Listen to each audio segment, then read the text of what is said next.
Oh, kalau dari penjelasan Pak Yohanes tadi itu sampai kakinya berat, membatasi pergerakan, berarti cukup serius juga Pak ya. Iya. Gini, langsung saja lah kita membahas bagaimana peran dari Sunan Kon Cimesin ini untuk membantu mengatasi odem sekunder ini. Tapi mungkin Bapak bisa sampaikan penelitian uji klinisnya itu dilakukan dengan metode bagaimana? Dan kepada siapa dilakukan? Jadi penelitian ini dilakukan terhadap 33 orang. Yang sekitar 26 orangnya ini untuk perempuan, yang sisanya itu adalah laki-laki. Nah, penelitian ini, jadi pasien itu diberikan alat cimesin. Mereka diberikan alat cimesin ini, kemudian alatnya itu dicoba di rumah. Nah, dicoba di rumah, caranya bagaimana? Selama 3 minggu. Di minggu pertama itu dilakukan pemakaian pagi sore selama 5 menit. Di Pagi minggu sore kedua, 5 5 menit, minggu kedua 8 menit, dan minggu ketiga 12 menit. Jadi dari situ setiap minggu itu pasien itu ya, pada responden ini terus dilakukan pengukuran. Setiap akhir minggu mereka dilakukan pengukuran, dan mereka juga diberikan semacam kuesioner ya, jadi untuk mengetahui bagaimana ya, apa yang mereka rasakan terhadap penggunaan dari progresnya cimesin di itu. monitor gitu ya Pak. Iya, jadi perkembangannya dilihat. Nah, setelah pemakaian 3 minggu itu pemakaiannya dihentikan selama 1 bulan. Setelah 1 bulan dilakukan pengecekan ulang, apa hasilnya kalau sudah diberhentiin 1 bulan. Nah, itu yang mereka mau lihat. Maksudnya penggunaan cimesinnya diberhentikan 1 bulan. Iya, jadi setelah 3 minggu, 1 bulan kemudian dinilai lagi kembali. Oke. Jadi mesinnya ini dibawa pulang. Nah, itu penting tuh Bapak Ibu, berarti uji klinisnya pun dilakukan di rumah. Memang si mesin ini juga ini sekaligus menyampaikan atau menegaskan sama kita semua bahwa emang terapi atau alat cimesin ini cocok untuk di rumah. Berarti sesuai kan dengan slogan kita, Soki at home ya gitu ya, Soki ada di rumah. Oke, silakan Pak diteruskan. Tadi kalau sudah tahu metodenya berarti di rumah, kemudian dimonitor selama 3 minggu. Iya. Berarti 3 minggu itu intensif Pak ya, setiap hari tadi ya, 5 menit, 12 menit 5 gitu menit, ya, 8 menit, Oke. 12 menit. Kemudian tadi diukur apa saja yang diukur Pak? Jadi macam-macam. Jadi mereka yang diukur itu bisa volume itu isi kakinya. Kemudian dihitung juga cairan kaki bagaimana. Oh, karena tadi kan penumpukan cairan di kaki gitu Pak ya. Sekarang diukur, ditimbang lah mungkin begitu sederhananya. Ada sistem pengukurannya nanti. Kemudian juga dinilai apa pengaruhnya terhadap berat badan, apa pengaruhnya terhadap volume cairan di seluruh tubuh. Nah, selain itu juga penilaiannya itu ada lagi yang namanya gejala subjektif. Ya, jadi penilaian terhadap apa yang dirasakan si responden. Para responden ini apa yang mereka rasakan yang menurut penilaian mereka. Iya, iya. Nah, boleh dibahas satu-satu Pak, tadi hasilnya itu apa yang bisa meyakinkan kita semua bahwa oh ternyata bisa ini cimesin itu terbukti gitu. Betul. Jadi dari hasil penelitiannya ini bisa dilihat di sini di tabel di diagram ini. Nah, pada diagram pertama ini menceritakan mengenai perubahan apa yang terjadi pada volume isi dari kaki. Nah, kalau bisa dilihat pada awal yang disebut itu ada inisial, bisa dilihat bahwa nilainya itu sekitar 6.300 lebih ya, 6.320 mungkin. Nah, setelah pemakaian pada minggu pertama, ternyata volumenya langsung turun tuh. Turun sampai mendekati 6.100. Di minggu kedua bagaimana? Tambah turun lagi sampai ke minggu ketiga turun sampai mungkin itu sekitar 6.000-an angkanya. 6.000 mililiter. Nah, itu terjadi penurunan yang cukup signifikan. Lalu setelah dihentikan bagaimana sebulan? Ternyata setelah dihentikan itu terjadi peningkatan lagi. Tetapi harus diperhatikan bahwa walaupun sudah dihentikan, peningkatan itu tidak pernah kembali ke fase awal. Jadi setelah 1 bulan itu walaupun sudah dihentikan, dia tidak kembali lagi ke angka 6.300 lebih itu, ke 6.300-an. Berarti bisa dikatakan ada kemajuan ya, maksudnya alat ini bermanfaat betul-betul untuk jadi si pasien itu ya. Jadi selama pemakaian terjadi perbaikan, walaupun dihentikan dia tidak kembali dia ke tidak kondisi kembali awal. ke posisi Oh, awal, oke, oke. gitu. Selanjutnya Pak. Begitu pula dengan yang diagram kedua, ini menceritakan tentang total cairan yang terdapat di kaki. Sama, pada fase awal nilainya itu sekitar 5.900 lebih, mungkin 5.920, kemudian turun sampai ke minggu ketiga, sama. Dan setelah dihentikan selama 1 bulan terlihat juga naik, tetapi tidak pernah kembali ke posisi awal. Berarti di sini juga kalau menurut saya juga artinya kalau penggunaan yang kontinu dan teratur itu baru bisa mendapat hasil yang maksimal Pak ya. Iya. Nah, itu kuncinya Pak, itu harus teratur dan rutin gitu Pak ya. Jadi memang sayangnya ini memang penelitian ini baru selama 3 minggu. Iya. Seandainya mungkin kalau diteruskan, ya kalau kita lihat grafik seperti ini kemungkinan kalau dia diteruskan ya hasilnya pasti akan jauh lebih baik, mungkin akan turun terus. Tapi begitu dihentikan pasti naik sedikit. Nah, tapi tidak pernah kembali. Jadi dia orang tidak pernah kembali ke sakit, tidak pernah kembali ke kondisi semula. Iya. Tadi Bapak singgung juga soal berat badan tuh Pak. Ya ini yang ibu-ibu buat kita paling peduli soal berat badan nih katanya. Bisa menurunkan berat badan, betul Pak? Nah, ini yang di gambar yang kedua ya, kita bisa lihat di diagram 1 mengenai volume cairan ekstrasel yang di seluruh tubuh. Nah, di sini justru turun yang paling drastis itu dilihat pada minggu kedua. Kemudian justru di minggu ketiga naik lagi, tetapi walaupun sudah dihentikan stabil. Oke. Begitu pula yang dengan yang sebelahnya, ini berat badannya juga turun, terutama di minggu kedua. Jadi justru di pemakaian yang minggu kedua yang di 8 menit ini terjadi penurunan berat badan yang paling besar. Iya. Nah, kemudian bisa dilihat juga di minggu ketiga dan di minggu setelah dihentikan itu dia tetap stabil berat badannya. Berarti sudah nggak usah ragu-ragu lagi Pak ya, bahwa kalau memang ada yang bertanya ini bisa mengurangi berat badan, apakah benar? Betul, Ibu Bapak, ini sudah dibuktikan dengan data. Kemudian tadi Bapak bilang ini. Selain itu ya, ini sekedar tambahan ya. Dari tadi kan saya bilang bahwa uji klinis itu dilakukan terhadap orang normal dan kepada orang yang sakit, pada pasien.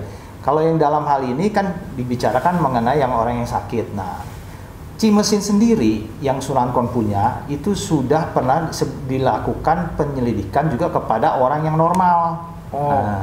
Orang normal itu berarti yang kondisinya tidak ada masalah. Gitu ya. Nah, memang pada saat ini saya tidak tampilkan, tetapi memang hasilnya itu terhadap berat badan itu sendiri berpengaruh. Mungkin nanti di lain waktu saya tampilkan datanya. Sharing lagi. Ya. Soal tadi kuesioner itu tadi Bapak singgung juga kan, apa yang dinilai Pak kalau responden itu diberikan pertanyaan itu apa? Jadi bisa dilihat juga ya di tabel ini ya. Nah, jadi pasien itu kan otomatis kalau kakinya bengkak itu kan dia ngerasa ada rasa sakit, berat, panas, kram, terus kulit kering, terus pakai sendal juga nggak bisa. Kakinya bengkak, kebas gitu mungkin Pak ya. Pokoknya banyak dah keluhannya. Nah, itu juga ditanyakan. Nah, jadi diberikan nilai antara 0 sampai 10. Nah, misalnya Bapak Ibu bisa lihat ya, di sini ada yang pain, yang nomor 1 itu rasa sakit. Nah, rasa sakit itu diberikan nilai 0, artinya itu tidak berasa sama sekali, normal, udah sampai ke angka 10. Angka 10 itu paling sakit. Paling sakit lah, nggak bisa bangun dah. Iya.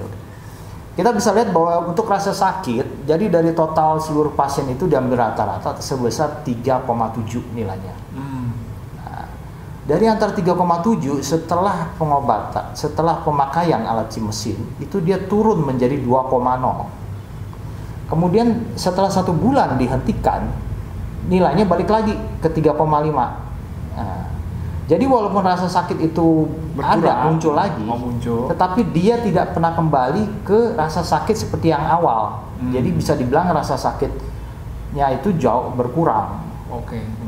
Begitu pula dengan angka-angka yang lain, bisa dilihat misalnya pin and needle itu rasa ketusuk ya. Jadi jarum di telapak kaki tadi Pak ya. Biasa di telapak ini nilainya 2,7, turun sampai ke setengahnya. Jadi sakitnya berkurang sampai setengahnya nih, 1,4. Nah, setelah 1 bulan dihentikan apa? Betul naik lagi sakitnya, tetapi tidak parah, hanya sampai 1,7. Begitu pula yang namanya nanti ada skin dryness, ini yang biru ya, yang saya kasih garis biru. Skin dryness ini kering kakinya, entah apakah dia pecah-pecah ataupun kakinya itu bersisi, pokoknya kering kondisinya. Pada kaki yang kering bisa dilihat bahwa dari nilai 4,0 turun menjadi setengahnya 2,0, setelah dihentikan bahkan masih tetap ada perbaikan menunjukkan angka 1,0. Jadi kondisi kakinya tuh jauh lebih mengkilat lah, lebih jadi baik lagi gitu. gitu. Oke, luar biasa. Berarti ini menunjukkan ya ini kan meskipun subjektif tapi kan itu apa yang dirasakan oleh responden, Iya, Pak ya.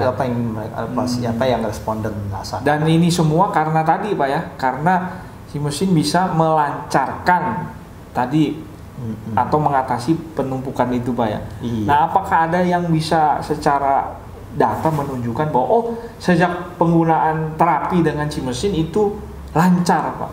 Ada. Nah, jadi memang kenapa bisa terjadi hal-hal seperti itu? Kenapa bisa terjadi pengurangan volume? Kenapa bisa terjadi perbaikan? Iya. Bisa perbaikan gejala-gejala tadi. Nah, dilakukan penyelidikan lagi yang namanya pemeriksaan limb scintigraphy.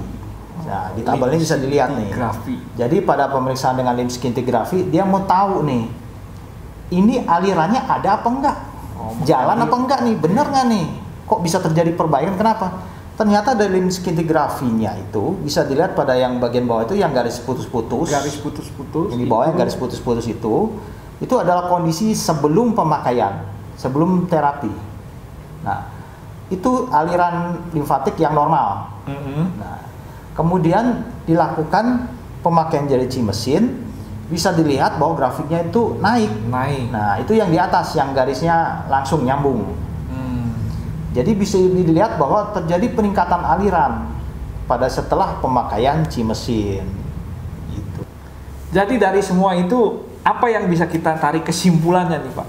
Jadi kesimpulannya yang pertama itu bahwa Sunancon mesin itu adalah satu-satunya alat mesin yang didukung oleh dasar dari ilmiah dan medis, karena sudah dilakukan uji medis, sudah dilakukan uji klinis.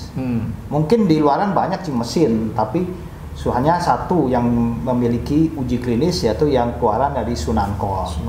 Karena itu kan ada ini ya, sudah dipatenkan juga, Pak ya, ada jarak ayunnya, frekuensi ayunnya, itu semua sudah terbukti ya, Bu. Kemudian, Pak, terus yang kedua juga si mesin itu sendiri juga berguna untuk pasien-pasien yang dengan pembengkakan dengan kasus-kasus limfodem yang seperti saya ceritakan tadi, terutama untuk mengurangi volume cairan kaki, mengurangi juga isi cairannya, juga untuk tubuh, untuk berat badan dan juga berat badan. Ya.